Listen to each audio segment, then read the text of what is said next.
Want to install and play Fortnite on your Nintendo Switch 2? Then from your Switch 2's home screen, open Nintendo eShop.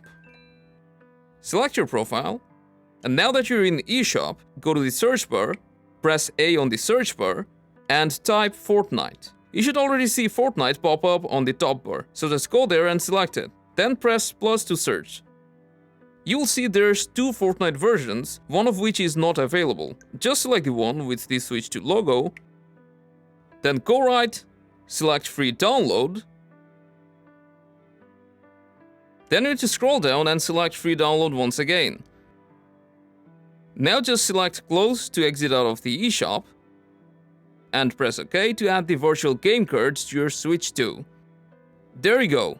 Now Fortnite has been successfully loaded to your system. Just wait until it finishes downloading, and then you can hop right in. And that's all there is to it. Hope you found this helpful. Enjoy!